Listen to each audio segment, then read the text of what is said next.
Alrighty then, it's time for an Elise game. It's been about 2 years since I've had one. Which one? And I'm sure people have been wondering where Elise stands now, considering she received some changes.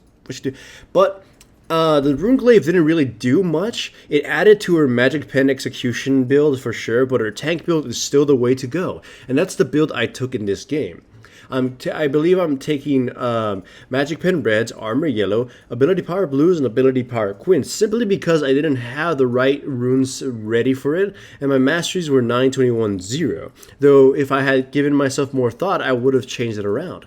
In this game, I picked Elise because I figured we were going for some sort of catch the enemy team, murder somebody team composition. We have an Anivia and a Shen. And then my teammate picked Nar, so I figured, they're going to set the enemy team up, CC them down, and maybe I'd be able to pick someone off. Or maybe I shoot my web at them, and Anivia goes in, Shen follows through, and we all just sort of do something like that, right?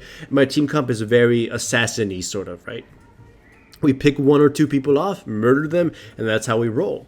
Either way, the early game is a tad boring, so I'll talk about how Elise stands in where Elise stands in the game. She's sort of like the jungle Irelia, in that Riot sort of put a lot of shit onto her that junglers would want, and it creates a huge balance issue. She's got a HP chunk on her human Q. She's got a line stun, a skill shot, hard CC. Every jungler would jizz to have that.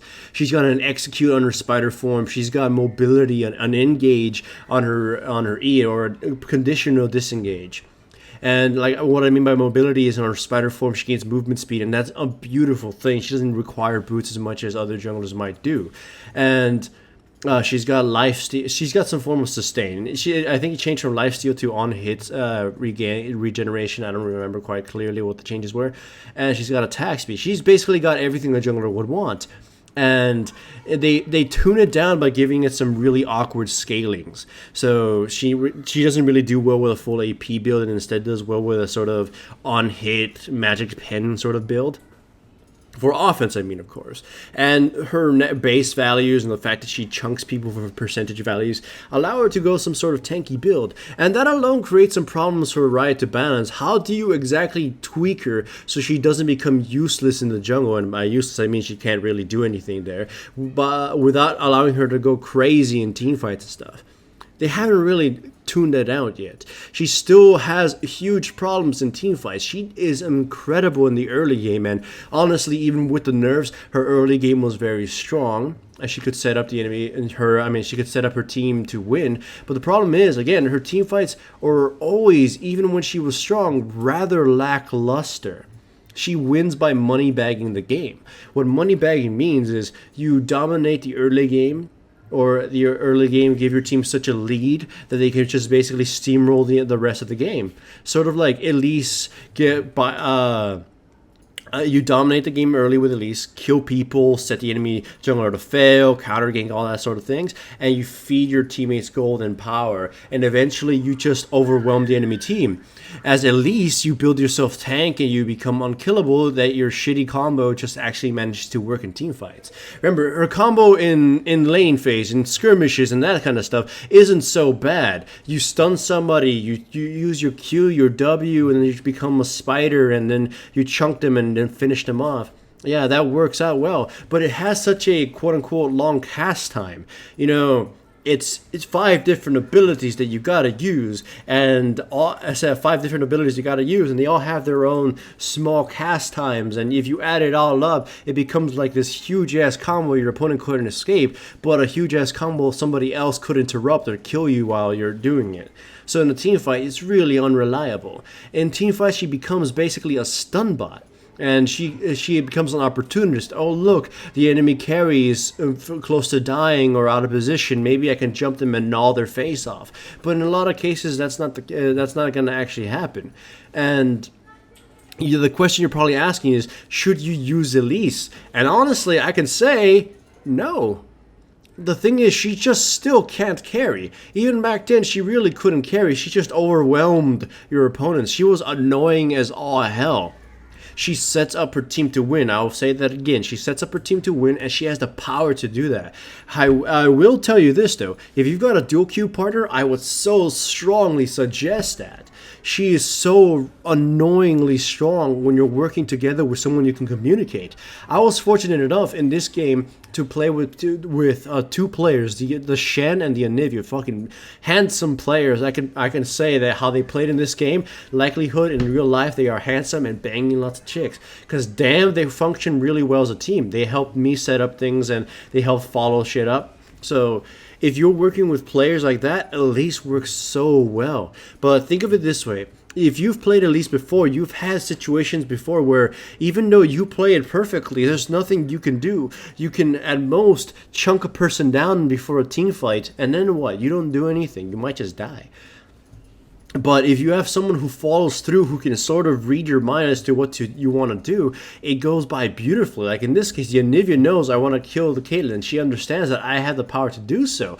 And we just sniped the shit out of her, and from mid lane to bottom lane, we managed to kill her. Shen saves my life too. It's like they're all on the ball. We've got this whole pick composition going on right now. We pick someone off, we hang out, we poke at them. It's just like we're dodging and weaving. It's so nice. And then a composition like this is where I think Elise excels it.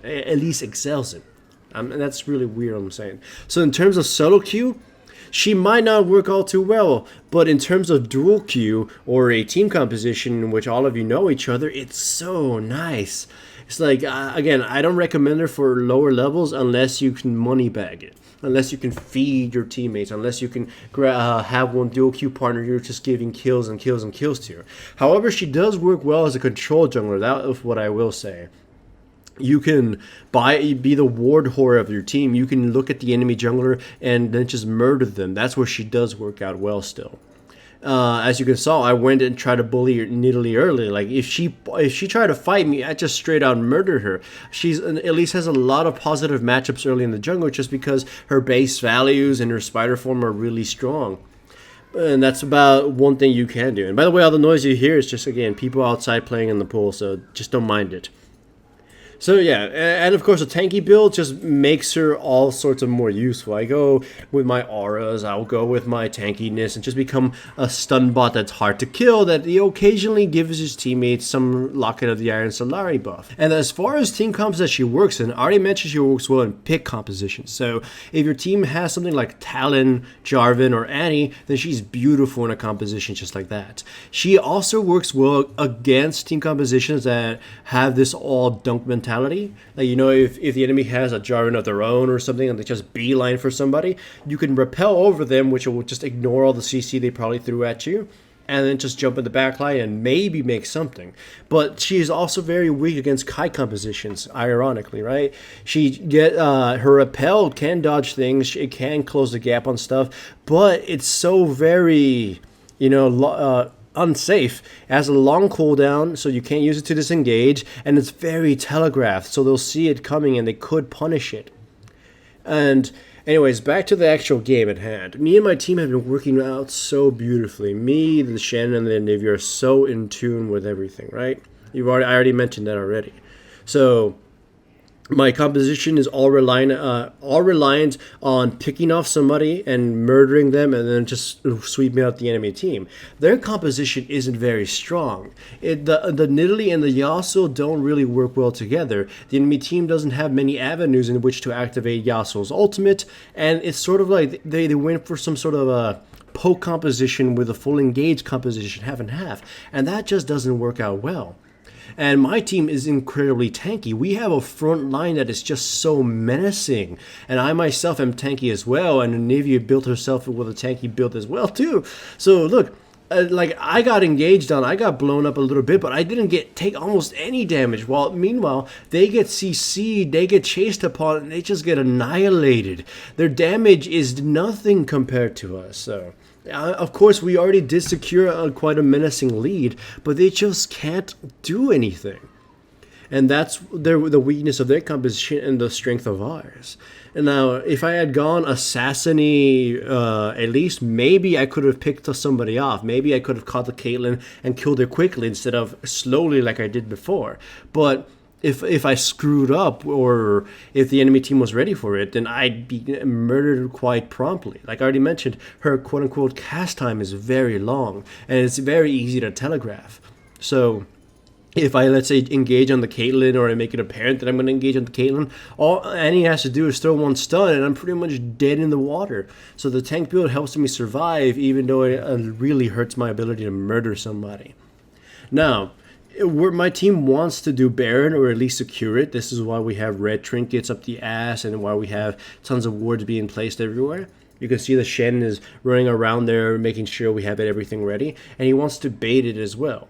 Unfortunately, we screw up right here. We catch a Thresh and we get really greedy thinking we'd be able to kill him, but the enemy team just collapses on us. We didn't really expect him to show up so quickly, so we get murdered. They burn everything on us.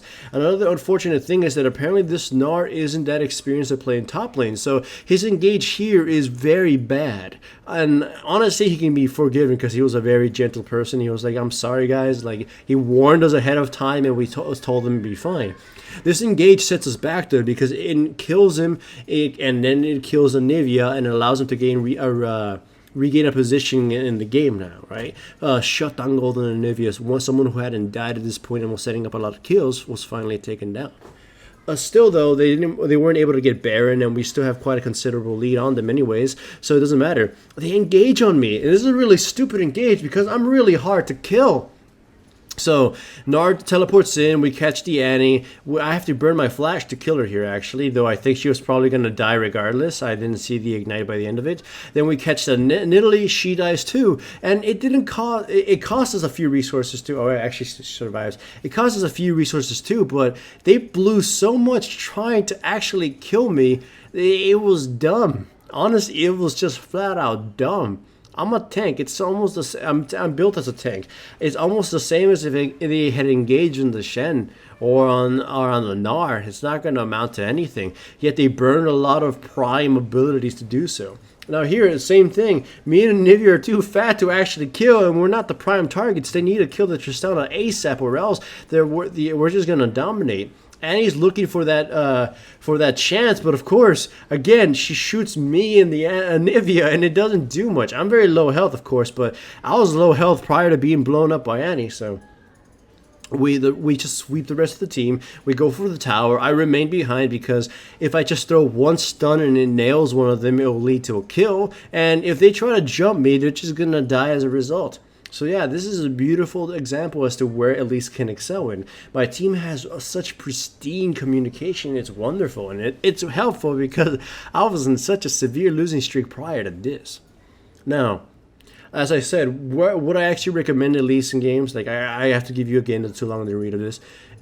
Only in a coordinated team. If you got a dual queue partner, especially if he's a mid laner, perfect, beautiful, that works out well. You can be his bodyguard in team fights, or you can throw your stuns and hopefully hit somebody that your teammate can pick off. But in a solo queue sense, especially in a lower elo where you can't rely on your teammates to deal the damage for you, I may hesitate on the Elise a little bit. I also have to reiterate that I think she was only truly dominant back then because the meta revolved around early game shenanigans. Though, of course, she could have also been the influence of said meta, so she did deserve some nerfs back then, though I think some of the nerfs went a little bit overboard.